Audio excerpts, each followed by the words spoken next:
Selamat pagi teman-teman. Saya Hendrik Stefan Kennedy, absen 14. Hari ini saya akan menjelaskan tentang gerakan reformasi yang terjadi pada tahun 1998 hingga saat ini. Pertama-tama kita pahami dulu pengertian gerakan reformasi ini.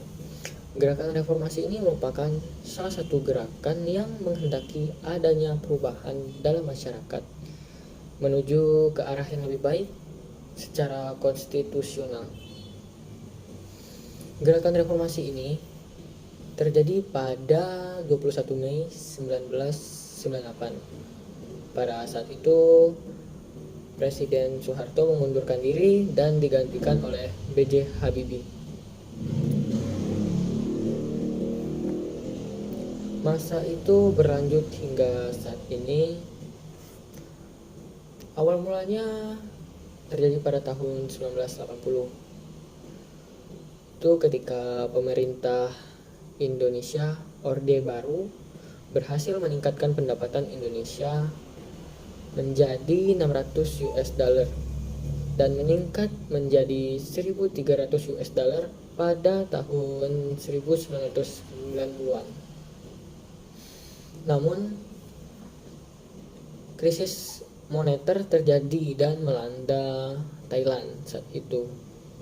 Itu pada 1 Juli 1997 mengakibatkan nilai tukar mata uang menjadi hancur.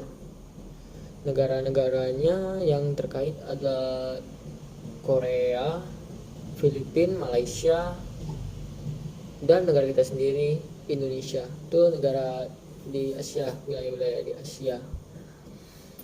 Nilai tukar mata uang kita sendiri berubah, yang awalnya 2.500 rupiah menjadi 17.000 rupiah pada tahun 1998. Hal ini menyebabkan saham di Jakarta dan perusahaan-perusahaan besar di Indonesia menjadi bangkrut, sehingga terjadi pemutusan hubungan kerja atau PHK.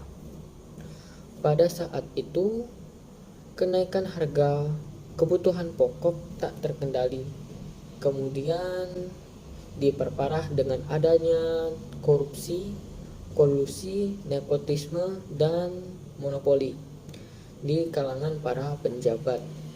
Kemudian dimulailah aksi para mahasiswa yang berskala besar di Indonesia. Aksi mereka adalah untuk menuntut penurunan sembako, penghapusan korupsi, monopoli, kolusi, dan nepotisme atau KKN. Nepotisme atau KKN ini itu seperti suatu kegiatan yang untuk menguntungkan dirinya sendiri dan merugikan orang lain. Itu yang biasa dilakukan oleh penjabat-penjabat pada saat itu, serta mereka menuntut untuk Soeharto turun jabatannya.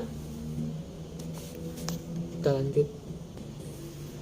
Kita mulai pada gerakan-gerakan mahasiswa. Pada 12 Mei 1998, 4 orang mahasiswa tewas tertembak oleh peluru aparat keamanan saat demonstrasi menuntut Presiden Soeharto mundur, sehingga menyurutkan demonstrasi yang lebih besar.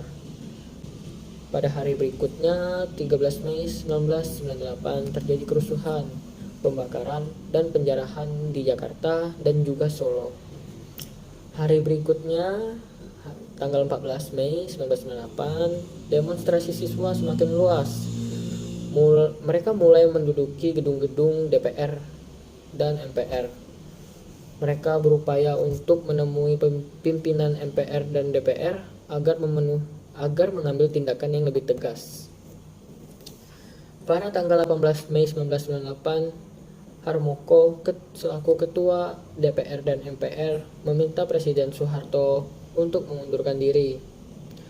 Pada 21 Mei 1998, akhirnya Presiden Soeharto undur diri dan digantikan oleh B.J. Habibie. Peristiwa ini sekaligus menandai berakhirnya pemerintahan Orde Baru selama 32 tahun dan dimulainya masa reformasi.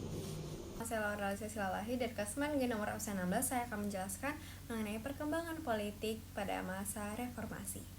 A adalah Sidang Istimewa MPR 1998. Pada tanggal 10 sampai 13 November 1998, MPR mengadakan sidang istimewa untuk menetapkan langkah pemerintah dalam melaksanakan reformasi di segala bidang.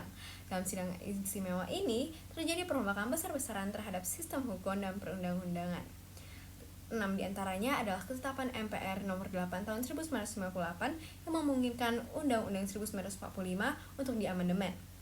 Yang kedua adalah ketetapan MPR nomor 12 tahun 1998 mengenai pencabutan ketetapan pemberian tugas dan wewenang khusus kepada Presiden atau Mandataris MPR dalam rangka menyukseskan pembangunan nasional sebagai pengamalan Pancasila.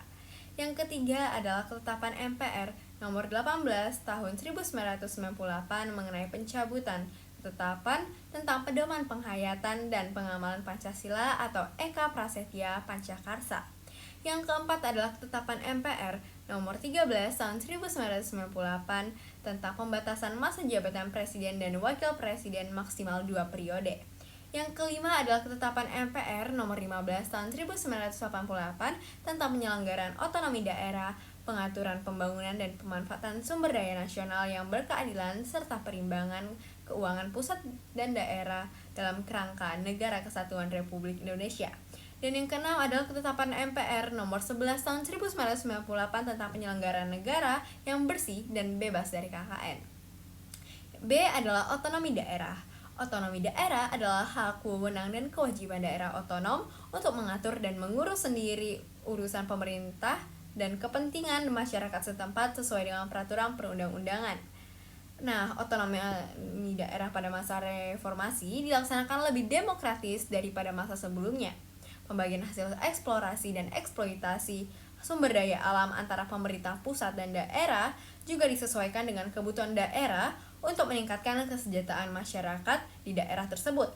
Penerapan otonomi daerah ini diiringi dengan perubahan sistem pemilu berupa penyelenggaraan pemilu langsung untuk mengangkat kepala daerah mulai dari gubernur hingga bupati dan wali kota.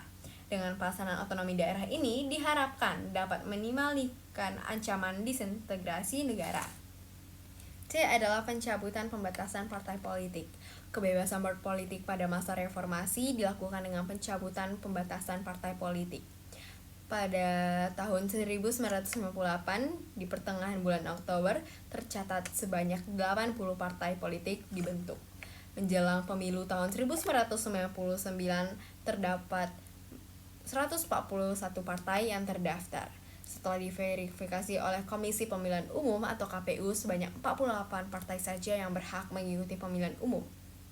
Dalam hak kebebasan berpolitik, pemerintah juga telah mencabut larangan mengeluarkan pendapat, berserikat, dan mengadakan rapat umum. D. Penghapusan dui fungsi ABRI. Pada masa reformasi, dui fungsi ABRI dihapuskan secara bertahap sehingga ABRI berkonsentrasi pada fungsi pertahanan dan keamanan.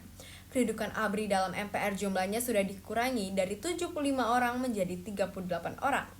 ABRI yang semula terdiri atas 4 angkatan yang termasuk Polri, mulai tanggal 5 Mei 1999, Polri memisahkan diri menjadi Kepolisian Negara Republik Indonesia. Istilah ABRI juga dirubah menjadi Tentara Nasional Indonesia atau TNI. E. Penyelenggaraan pemilu. Sejak dimulainya masa reformasi hingga tahun 2015, pemerintah telah melaksanakan 4 kali pemilihan umum, yaitu pemilu tahun 1999, 2004, 2009, dan 2014. Berbeda dengan pemilu-pemilu pada masa Orde Baru yang hanya diikuti oleh 3 partai politik, pemilu pada masa reformasi diikuti oleh banyak partai politik. Meskipun diikuti oleh banyak partai politik, pemilu pada masa reformasi berlangsung aman dan tertib. Pemilu tahun 2004 adalah pemilu pertama yang memungkinkan rakyat untuk memilih presiden secara langsung. Cara pelaksanakannya benar-benar berbeda dari pemilu sebelumnya. Pemilu tahun 2004 dilaksanakan minimal 2 tahap dan maksimal 3 tahap. Tahap pertama adalah pemilu legislatif untuk memilih partai politik dan anggotanya yang dicalonkan menjadi anggota DPR, DPRD, dan DPD. Tahap kedua adalah pemilu presiden putaran pertama. Pada tahap ini, pasangan presiden dan wakil presiden dirilis secara langsung oleh rakyat. Tahap ketiga adalah pemilu presiden tahap kedua. Pemilu presiden putaran kedua adalah tahap terakhir yang hanya dilakukan apabila pada tahap kedua belum ada pasangan calon presiden yang mendapatkan 50% suara pada pemilihan presiden putaran pertama. Cara pelaksanaan pemilu tahun 2004 masih digunakan pada pemilu tahun 2009 dan juga 2014. Selamat pagi teman-teman, nama saya Peter Albert, absen 19. Hari ini saya akan menjelaskan pentingnya perkembangan ekonomi saat menghadapi krisis ekonomi pada masa reformasi. Upaya-upaya untuk pemulihan ekonomi dilakukan beberapa periode kepemimpinan pada masa reformasi. Pertama, masa pemerintahan B.J. Habibie yang ditetapkan kebijakan pokok di bidang ekonomi, yaitu penanggulangan krisis ekonomi dengan sasaran terkendalinya nilai rupiah. Ada beberapa langkah-langkah untuk melaksanakan kebijakan tersebut. Pertama, menjalin kerjasama dengan IMF. Kedua, menerapkan independensi bank. Ketiga, melikuidasi bank yang bermasalah. Keempat, menaikkan nilai tukar rupiah. Kelima, membentuk lembaga pemantau dan penyelesaian masalah utang luar negeri. Kedua, masa pemerintahan Presiden Abdurrahman Wahid. Kondisi ekonomi Indonesia mulai stabil, namun keadaan mulai merosot pada April 2001, melemah hingga Rp12.000, berdampak negatif pada perekonomian nasional dan menghambat usaha pemulihan ekonomi. Ketiga, pada masa pemerintahan Presiden Megawati Soekarno Putri, nilai tukar rupiah dapat distabilkan. Selain itu, tingkat inflasi rendah, tetapi pertumbuhan ekonomi masih rendah karena kurang menarik perekonomian Indonesia dan tingginya suku bunga deposito. Ada kebijakan untuk mengatasi permasalahan ekonomi tersebut. Yang pertama, meminta penundaan pembayaran utang. Kedua, mengalokasikan pembayaran utang luar negeri. Ketiga, kebijakan privatisasi BUMN. Saya Pindelin, nomor absen 28. Di sini saya akan melanjutkan topik penjelasan dari Peter, yaitu perkembangan ekonomi. Poin D, yaitu pemerintahan Presiden Susilo Bambang Yudhoyono. Perekonomian Indonesia mengalami perkembangan yang cukup baik pada masa kepemimpinan Presiden Susilo Bambang Yudhoyono. Hal ini terlihat dari rata-rata pertumbuhan ekonomi yang berkisar pada 5% sampai 6% per tahun, serta kemampuan ekonomi Indonesia yang bertahan dari pengaruh krisis ekonomi dan finansial yang terjadi di zona Eropa sepanjang tahun 2008 hingga 2009. Dalam menyelenggarakan perekonomian negara, pemerintah menerapkan beberapa kebijakan, antara lain yaitu yang pertama, mengurangi subsidi bahan bakar minyak.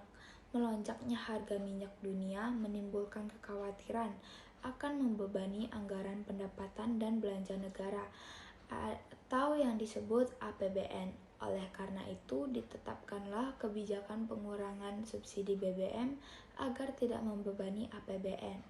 Yang kedua, pemberian bantuan langsung tunai. Program BLT diselenggarakan sebagai respons kenaikan BBM. Program ini bertujuan untuk membantu masyarakat miskin agar tetap dapat memenuhi kebutuhan dasarnya dan mencegah penurunan taraf kesejahteraan masyarakat miskin akibat kesulitan ekonomi.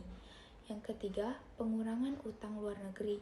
Dalam rangka mengurangi utang luar negeri, pada tahun 2006, pemerintah Indonesia melunasi sisa utang ke IMF sebesar 3,1 miliar dolar Amerika. Dengan pelunasan utang ini, Indonesia sudah tidak lagi berkewajiban mengikuti syarat-syarat IMF yang dapat mempengaruhi kebijakan ekonomi nasional. Poin E, yaitu pemerintahan Presiden Joko Widodo. Dalam menyelenggarakan perekonomian negara, pemerintah menerapkan beberapa kebijakan, antara lain yaitu yang pertama, mengembangkan ekonomi makro yang kondusif. Contohnya seperti stabilisasi fiskal dan moneter, percepatan belanja, dan penguatan neraca pembayaran. Yang kedua, menggerakkan ekonomi nasional. Contohnya seperti mendorong daya saing industri nasional, mempercepat proyek strategis nasional, dan meningkatkan investasi properti. Yang ketiga, melindungi masyarakat. Contohnya seperti stabilisasi harga pangan, percepatan pencairan dana desa, dan penambahan raskin. Halo semuanya, Saya Elson absen 1. Kali ini saya akan menjelaskan kehidupan masyarakat Indonesia pada masa reformasi di kehidupan sosial. Kehidupan sosial masyarakat Indonesia pada masa awal reformasi sempat terjadi berbagai konflik sosial karena lemahnya hukum dan kondisi ekonomi negara yang tidak kunjung membaik, mengakibatkan terjadinya gesekan-gesekan pada masyarakat. Namun seiring dengan keberhasilan pemerintah era reformasi dalam mengatasi masyarakat yang tengah dihadapi, kehidupan sosial perlahan-lahan kembali membaik. Perkenalkan, saya Dominic Aurelia, absen 5. Di sini saya ingin melanjutkan topik pembahasan Elsion. Yang B adalah pendidikan. Pemerintah pada masa reformasi menjalankan amanat Undang-Undang Dasar 1945 dengan memprioritaskan anggaran pendidikan sekurang-kurangnya 20% dari anggaran pendapatan belanja negara atau APBN. Selain itu, pemerintah juga memberikan ruang yang cukup luas bagi perumusan kebijakan-kebijakan pendidikan baru yang bersifat reformatif dan revolusioner. Hal ini bisa dilihat dari ditetapkannya UU nomor 22 tahun 1999 tentang Sistem Pendidikan Indonesia yang didesentralisasikan dan UU nomor 20 tahun 2003 tentang Sistem Pendidikan Nasional Indonesia menggantikan UU nomor 2 tahun 1989 yang mendefinisikan ulang pengertian pendidikan. Sesuai dengan agenda reformasi bidang pendidikan, pemerintah pada masa reformasi melakukan beberapa perubahan pada kurikulum. Kurikulum yang pertama adalah KBK yang berkepanjangan kurikulum berbasis kompetensi. Pada kurikulum ini, siswa dituntut untuk aktif memperoleh informasi, dan pada kurikulum ini, guru bertugas sebagai fasilitator yang memfasilitasi siswa agar memperoleh informasi lebih dalam lagi. Kurikulum ini berupaya menekankan ketercapaiannya kompetensi pada siswa baik secara individual maupun klasikal. Yang kedua adalah kurikulum tingkat satuan pendidikan atau KTSP. KTSP ini sebenarnya tidak jauh berbeda dari KBK. Yang membedakannya hanyalah kewenangan dalam penyusunannya saja, yang dimana pada kurikulum ini guru ditekankan untuk mengembangkan silabus dan penilaiannya tergantung dan menyesuaikan dari daerah dan sekolahnya masing-masing. Perubahan kurikulum yang ketiga adalah kurikulum 2013, yang dimana kurikulum ini sering disebut dengan K13. Kurikulum ini bekerja atau dilaksanakannya kurikulum ini dengan menekankan kompetensi berbasis sikap, pengetahuan, keterampilan, serta menekankan keaktifan siswa dalam memperoleh pengalaman personalnya. Yang C adalah kebudayaan. Masyarakat Indonesia melakukan pelestarian budaya dengan mendaftarkan warisan budaya Indonesia ke UNESCO dengan alasan untuk mencegah negara lain mengklaim warisan Indonesia. Terima kasih.